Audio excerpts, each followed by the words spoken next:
Hey guys, तो स्वागत है आप सभी का मेरे इस यूट्यूब चैनल में। गाइस, आज की जो वीडियो है उसमें हम पढ़ेंगे एक प्ले जिसका नाम है द इडिपस रेक्स और जो कि लिखा गया है सोफोक्लीस द्वारा। गाइस, इस प्ले का सिर्फ यही एक नाम नहीं बल्कि एक और दूसरा नाम है जो कि है इडिपस द किंग। के लिए एक और बात जानना ज़रूरी है कि इसकी जो सेटिंग है वो थीब्स में रखी गई है, और दूसरी बात कि ये जो प्ले है वो क्लासिकल पीरियड में लिखा गया है। चलिए ज़्यादा टाइम वेस्ट ना करते हुए चलते हैं हमारे प्ले में। क्या होता है कि जैसे ही ये प्ले ओपन होता है तो हमें स्टार्टिंग में बहुत ही ज़्यादा टेरिबल सिचुएशन देखने को मिलती है थीबिस जगह की। तो यहाँ पर क्या होता है कि जो यहाँ के सिटीजन्स हैं वो सब मर रहे होते हैं प्लेग की वजह से। एक बीमारी है जो वहाँ पर फैल गई है।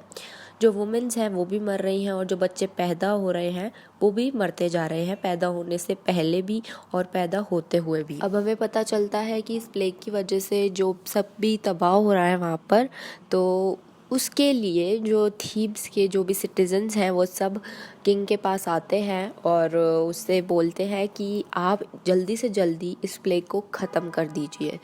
इतने में ही दूसरी तरफ हमें पता चलता है कि जो इडिपस है उसने अपने ब्रदर इन लॉ जो कि क्रेओन है उसको भेजा हुआ है ओरेकल के पास कि ये सब कुछ पता लगाने के लिए कि ये प्लेग किस वजह से फैल रहा है और किस वजह से जो हमारे लोग हैं थीब्स के जो सिटीजन्स हैं वो मरते जा रहे हैं। यहाँ पर आपको मैं थोड़ा सा बैकग्राउंड बता देती हूँ। यहाँ पर जो आप इडिपस देख रहे हैं जो अभी प्रेजेंट में थीब्स का किंग है, उससे पहले यहाँ पर जो किंग था उसका नाम था लायस। आपको स्क्रीन पे देखने को मिल जाएगा उसका नाम। और इस जो लायस की डेथ है वो बहुत ही ज़्यादा मिस्टीरियस सर्कमस्टांसेस में हुई है और जो मर्डरर है इसका उसे अभी तक ढूंढा नहीं गया है। क्या होता है कि जब इसकी डेथ हो जाती है और इडिपस यहाँ पर आता है थीब्स में और इसको बचा लेता है, तो थीब्स के सारे सिटीजन्स मिलकर इडिपस को किंग बना देते हैं। और इसी के बाद जो जोकास्टा है जो कि लायस की वाइफ थी वो अब इडिपस से शादी कर लेती है। यहाँ पर जो जोकास्टा है वो क्रेओन की भी सिस्टर है। अब इसके बाद क्या होता है कि जो क्रेओन है वो वापस आ जाता है ओरेकल की न्यूज़ लेके और बताता है कि ये जो प्लेग है वो सिटी में इसलिए फैला हुआ है या बढ़ा हुआ है क्योंकि जो लायस का मर्डर है उसे अभी तक नहीं ढूंढा गया है और उसे पनिशमेंट नहीं मिली है। जिस दिन ये सब कुछ हो जाएगा कि लायस का जो भी मर्डर है उसे ढूंढ लेंगे और उसे पनिश कर देंगे, उसके बाद ये प्लेग जो है वो पूरी तरीके से ख़त्म हो जाएगा। यहाँ के साथ ही साथ ओरेकल ये भी बोलता है कि जो भी मर्डरर है लायस का वो अभी भी इन लोगों के बीच में ही थीव्स में रह रहा है। अब ये सब कुछ सुन के जो इडिपस है वो कर्स करता है जो भी अननोन मर्डरर होते हैं उन सब को, मतलब कि जिन्होंने भी लायस को मारा है उसके मर्डरर्स को कर्स करता है और ये कसम खाता है कि वो जिस दिन उसे ढूंढ लेगा उसे ज़रूर पनिश करेगा।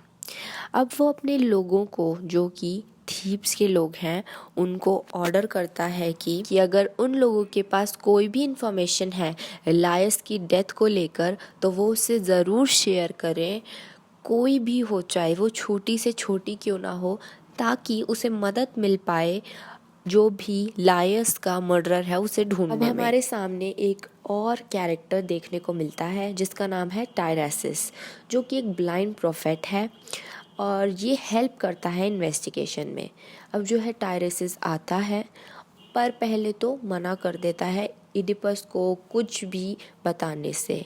पर जब इडिपस फोर्स करता है टायरेसिस को कि वो उसे बताए लायस की डेथ के बारे में, तो जो टायरेसिस है वो बहुत ही गुस्से में आ जाता है और बोल देता है कि इस प्लेग की जो फैलने की वजह है वो सिर्फ एक ही है कि जो भी लायस का मर्डरर है उसी की वजह से ये सारा प्लेग फैल रहा है। अगर तुमने उसे ढूंढ लिया, मार दिया जैसा कि ओरेकल कह रहे हैं, तो ये सब कुछ ख़त्म हो जाएगा। जैसे ही ये दोनों के बीच में ये सारे आर्ग्यूमेंट्स चलते रहते हैं तो एकदम से क्या होता है कि जो इडिपस है वो एक्यूज़ करने लग जाता है टायरेसिस को और बोलता है कि तुमने क्रेओन के साथ मिलकर कुछ किया है या फिर तुम दोनों के बीच में कोई एक ऐसा प्लान है जिससे कि तुम क्रेओन को बचाना चाहते हो, क्योंकि वही असली मर्डरर है लाइस का। दूसरी तरफ जो टायरेसिस होता है वो ब्लेम करता है इडिपस को और कहता है कि क्रेओन नहीं बल्कि इडिपस ही है जिसने जो हमारे किंग लाइस हैं उनको मारा है। इस सब के बाद क्या होता है कि जो इडिपस है वो बात करता है जोकास्टा से, जो कि क्वीन है, और वो एनकरेज करती है इडिपस को कि वो इग्नोर कर दे जो कुछ भी प्रोफेसीज ये टायरेसिस कर रहा है। उसके बाद यहाँ पर जो जोकास्टा है वो इडिपस को ये बताती है कि टायरेसिस की प्रोफेसीज पे इसलिए बिलीव ना करे क्योंकि एक बार जब जोकास्टा का बेबी हुआ था तो टायरेसिस ने ये प्रोफेसी की थी कि जो जोकास्टा का बच्चा होगा वो अपने फादर को मार देगा, पर जोकास्टा ने तो पहले ही अपने बच्चे को मार दिया था। तो इसलिए वो समझाती है कि आप जो टायरेसिस की प्रोफेसीज हैं उस पर बिलीव मत करें, क्योंकि उसने पहले भी हमारे पास्ट में ऐसी की थी जो कि बिल्कुल भी सच नहीं हुई, क्योंकि मैंने अपने बच्चे को खुद ही मारा था और अब वो यहाँ पर है नहीं, तो उसने तो अपने फादर को नहीं अब मारा इसके है। बाद क्या होता है ये सब जो कास्टा इडिपस को बताती है, तो उसके बाद इडिपस के दिमाग में एक बात चलने लग जाती है कि वो सोचने लग जाता है कि थीबिस में आने से पहले उसने एक आदमी को मारा था जो कि बिल्कुल लायस जैसा दिखता था। अब यहाँ पर जब उसे सच पता चलता है तो जो इडिपस है वो भेजता है अपने यहाँ से एक बंदे को और बोलता है कि जो शेफर्ड है उसे बुलाया जाए। अब इसके बाद वहाँ पर जब शेफर्ड आता है तो काफ़ी सारी बातें खुलती हैं जो कि हमें दिखेंगी। एक तो ये जोकास्टा की बात से परेशान हो जाता है, दूसरी इसके दिमाग में ये बात घूमने लग जाती है कि जब वो एक यंग मैन था तो उसे ओरेकल से पता चला था कि वो खुद ही अपने फादर को मारेगा और उसके बाद अपनी माँ से ही शादी कर लेगा। अब इस प्रोफेसी से वो थोड़ा डरा हुआ होता है और ये सब कुछ उसने जो सुन लिया होता है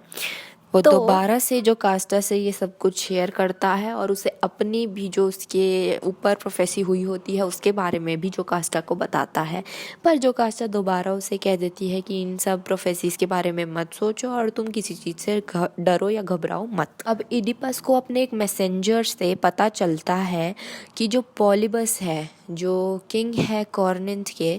और जो कि इडिपस के फादर हैं उनकी डेथ हो चुकी है।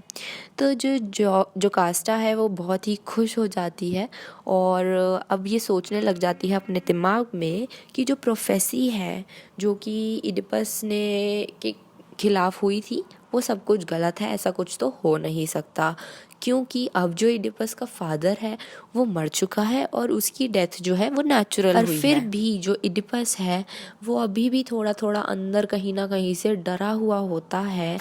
क्योंकि उसे अभी भी ये डर है कि उसकी जो मदर है वो अभी भी जिंदा है। ये सब बातें जो उनके दिमाग में चल रही होती हैं उसी के 2 मिनट बाद जो मैसेंजर है वो इडिपस को बताता है कि जो पॉलीबस है और जो उनकी जो मदर है जो किंग है कॉरिंथ के मतलब और जो क्वीन है कॉरिंथ की वो उनके रियल पेरेंट्स नहीं हैं, बल्कि उनके रियल पेरेंट्स तो वो हैं जिनके साथ वो यहाँ पर इस टाइम खड़ा है, यानी कि जो जोकास्टा है वही उनकी रियल मदर है। अब जो मैसेंजर है वो बताता है इडिपस को कि उसने इन रॉयल कपल को जो कि किंग ऑफ कॉरिंथ है उनको मतलब इडिपस को दे दिया था, जबकि एक शेफर ने उन्हें ऑफ़र किया था एक पड़ा हुआ बच्चा जो कि वो कौन है, वो खुद इडिपस है। देखो मैं आपको थोड़ा क्लियर कर देती हूँ इस चीज़ को। क्या हुआ, अभी यहाँ पर मैसेंजर खड़ा था, ठीक है, तो जो मैसेंजर है ना वो इडिपस को बताता है कि जो आपके मतलब जो पॉलीबस की अभी डेथ हुई है वो आपके रियल पेरेंट्स नहीं हैं, बल्कि मुझे भी नहीं पता आपके रियल पेरेंट्स कौन है, क्योंकि मुझे एक शेफर्ड ने आपको दिया था। अब हमें आगे पता चलता है कि वो शेफर्ड इस बच्चे को वहीं से लाया था जो कि जोकास्टा ने जिसको बेबी दिया था। यहाँ से हमें क्लियर हो जाता है कि जोकास्टा ने इडिपस को शेफर्ड को दिया और शेफर्ड ने आगे वो बच्चा मैसेंजर को दिया। अब हमें तो ये चीज़ क्लियर हो गई, बट इडिपस जो है वो अभी भी ढूंढता है उस शेफर्ड को और वो जानना चाहता है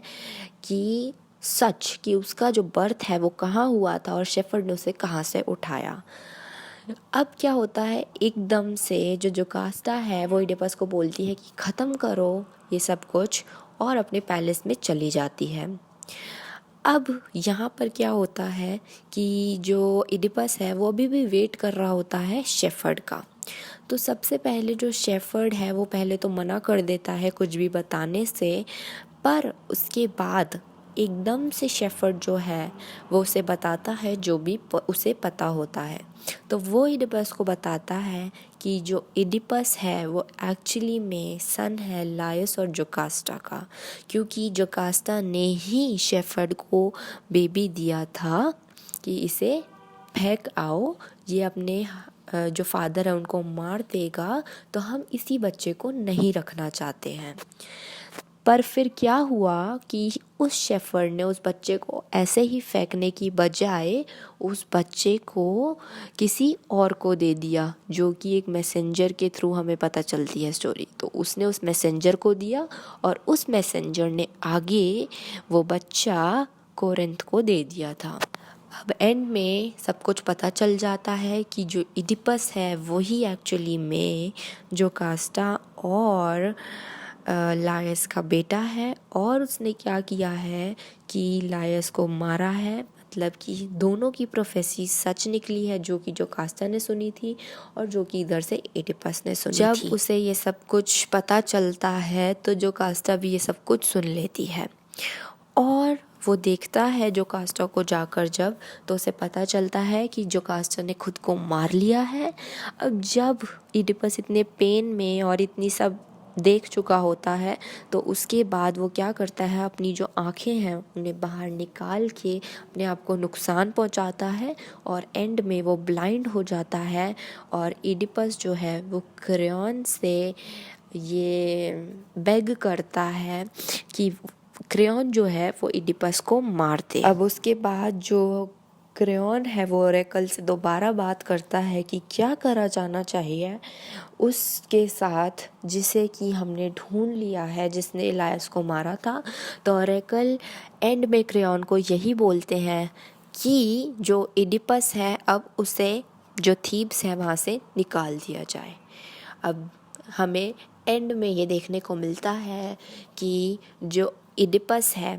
वो ब्लाइंड हो चुका है और थीब से निकल चुका है। तो यहीं पे हमारी ये जो स्टोरी की समरी है वो ख़त्म होती है। अगर आपको इसकी थीम्स पढ़नी है तो उसके लिए मैंने एक सेपरेट वीडियो बनाई है और उसका लिंक जो है डिस्क्रिप्शन बॉक्स में है, आप वहाँ से जाकर इसकी जो थीम्स है उसको भी देख सकते हैं। तो आई होप गाइज आप लोगों को ये वीडियो